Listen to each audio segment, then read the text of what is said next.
It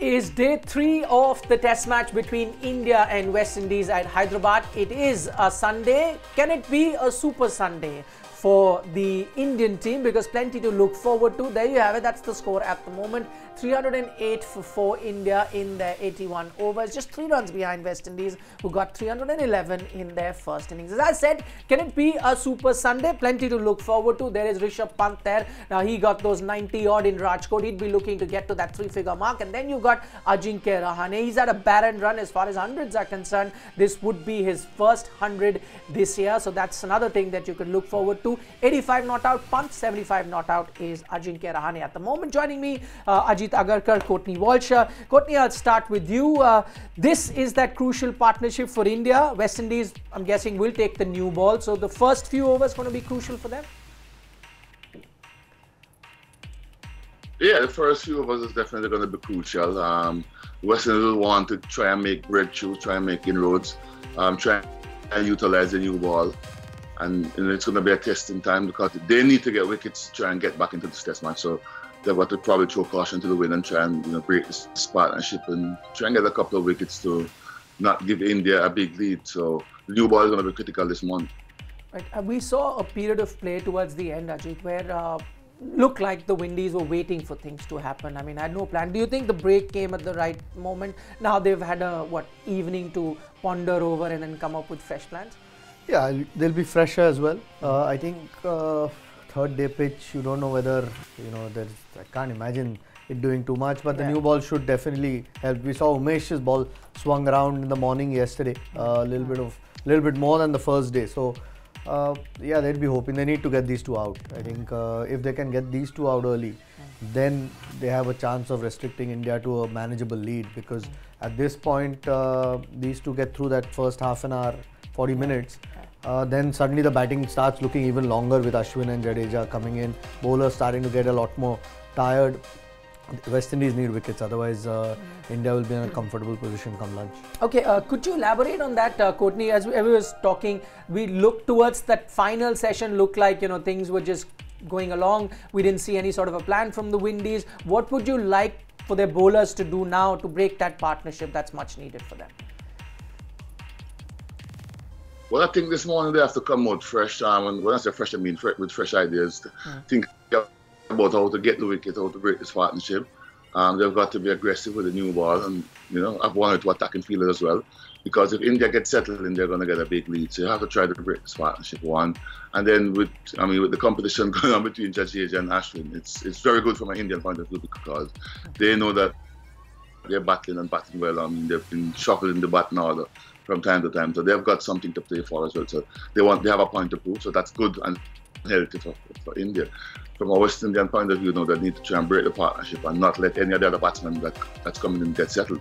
If they can do a repeat of what India did yesterday, and I know it was only 3 wickets, but if they can get 6 wickets this morning early, they'll be very happy with that and restrict the lead that India might get, because if India goes into bat and gets settled and get a good decent lead, then the pressure comes back fully on the West Indies again.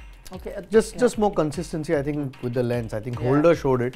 Gabriel probably had an off day yesterday, lots of work, but we saw at the end of that day, one went past round the stumps, past Rishabh Pant with that 80 over old ball. So that if you can still get it on a length, maybe the surface is getting a bit looser as well.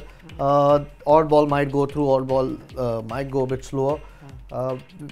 The length's got to be right. I think Umesh got it right yesterday morning, reaped the rewards. So I know it was only 3 wickets, but still the length was right. So the seamers more than the spinners look at the moment like getting the wicket. So the two guys are going to be crucial at the start. Okay, interesting you talk about the spinners that the West Indies have at the moment. We'll talk about them in detail. But let's talk about the Indian team at the moment. And they had a great day. They too turned out really well for them. Umesh Yadav to start with, and then the batsmen as well are piling on the runs. And this is India's batting coach Sanjay Bhangar summing up day 2. I just felt that today's dismissal wasn't really related to the ball coming in, because it was probably a 4th stump ball and he was looking to leave it. So But yes, he has had some issues with balls which have been coming into him, and he's working on it really hard. And I think if he gets past those 15 or 20 run mark, because even in the previous game he got out pretty early, even in this game he wasn't. He got to play a few balls, but if those dismissals happen once he's past 20 or 25, then it is a more serious cause of concern. We have two set batsmen batting. Very heartening to see the way Rishabh and Ajinkya have approached the innings, because both have been very patient and very disciplined. And obviously, as batsmen, when Ajinkya is also due for a big score. So if they get over that initial 30-35 minutes, because new ball is due, and I'm pretty sure that in the first session their bowlers will be fresher and they will be operating in tandem. So if they can get through the new ball, then we have a very capable lower order as well. So ideally, if we can bat another 2 sessions, and if that happens, we'll be in a great position. Right, interesting thoughts there by Sanjay Bangar on KL Rahul. I'll take that to Ajit. Do you agree with what he said? I mean, talking about KL Rahul, he said it'd be a bigger problem if he goes past 20 and gets out in that fashion. He's seeing a positive thing there. Do you see it the same way? I don't know about positive, but I understand what he means. If if the same sort of dismissal mode happening after your set, then maybe it's a bigger cause of concern. But at the moment, he doesn't seem like getting to a 25. That's a bigger worry for India as well. I mean, it's a strange one, because, like I kept saying yesterday, 2 innings before this, he's got 149 against a couple of world-class bowlers in their conditions. So to say that he's out of form is a bit strange. Obviously, at the moment, with the lack of confidence and suddenly everything happens, your head falls over, you're getting out to balls coming in. Certain things going on in his head more than anywhere else. Yeah, I mean, like Sanjay said there, ideally he would like some runs. At the moment, he needs to do it himself. I don't think somebody else is going to do it for him. And it is a little bit of a concern for India going into a big tour, because you want your top order confident. That's when your middle order is going to thrive, if there's runs at the top. Right. The other thing Sanjay Bangar mentions there, Courtney, he doesn't feel there is any technical flaw as such with KL Rahul, but we've seen, him getting out the way he does. There is some sort of a consistency there. How do you see KL Rahul and his technique? I think the first thing you look at is low in confidence. So once you're low in confidence, as you said, things start to happen. Your mind plays game with you, and I think it's more in his mind, in his old mindset, because he's not getting run.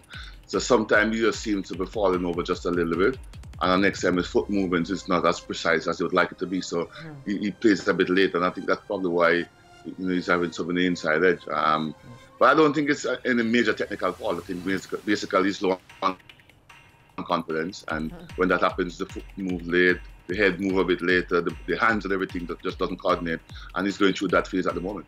Okay. I mean, it won't be the worst thing for him to go back to first class cricket. Anyway, the first class season starts in November. I know it's not the same standard, but runs in the middle or just feeling good about yourself, I think that might be the best. I can't see any other solution, because otherwise India goes straight to Australia after this. So there's no other sort of longer format cricket.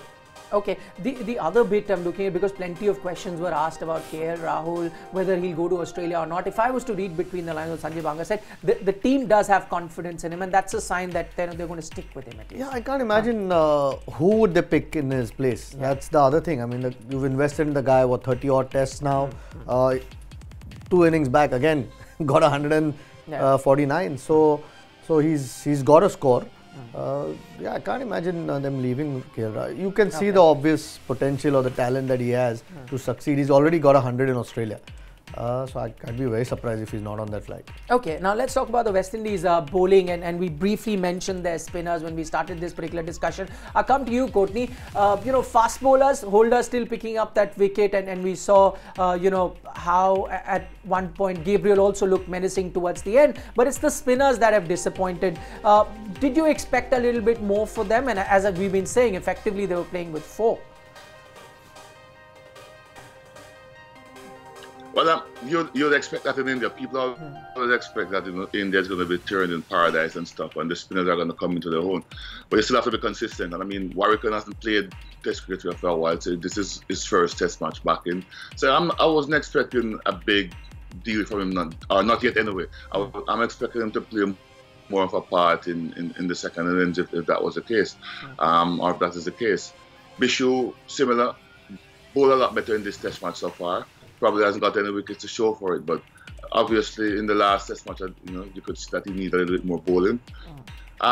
Chase is always going to be steady and consistent. He's not what you would call probably a top class. He's a very good spinner who knows what he's doing and gets the ball in the right area. But I think the spinners, in terms of as a team, they probably weren't as consistent as they could have been, and maybe a little bit more attacking to the newer batsmen when they just came in. But it's still a very good batting wickets. I mean, if you compare the Indian spinners with the West Indian spinners, and the Indian spinners are more seasoned, they're more accustomed to the conditions. They didn't. It was a similar look. They didn't sort of go out apart from Yada.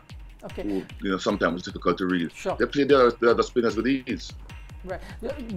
Was I being too harsh on the windy spinners? Considering the way the pitch behaved, I mean, Ravindra Jadeja didn't look menacing at all. Yeah, I mean, that's the thing. They don't seem to have that X factor. All of them are steady. They kept control in between that lunch and tea session. Didn't bowl too badly or at any stage, but didn't look menacing. Okay, the pitch is still very good. You can see how much time the batsmen have. The only thing you can pick on and be a little bit critical is maybe at times they could have had some close-in fielders just to put that extra bit of pressure when they were bowling well. When there were a lot of maidens being bowled, a lot of dot balls where the batsmen were not in fear of defending, or if there's a close-in fielder or somebody under your eye, you're always wary of a odd ball maybe spinning extra or bouncing extra.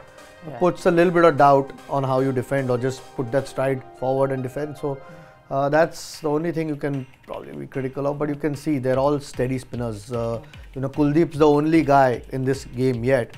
I'm sure Ashwin in the second innings might be a handful, but Kuldeep's the only guy who's looked like creating any kind of impression on that pitch. All right, Ajit, Agarkar, Courtney, Walsh, thanks so much for joining us. We have an exciting day of cricket ahead. I say that because, at the moment scores are almost tied. India have 6 wickets in hand. But as we've been saying, remember, India have to bat last on this particular track. So it could still turn out to be a very exciting finish in this Test match at Hyderabad. We'll bring you all the updates. We'll see you at lunchtime. That's all that we have for you at the moment.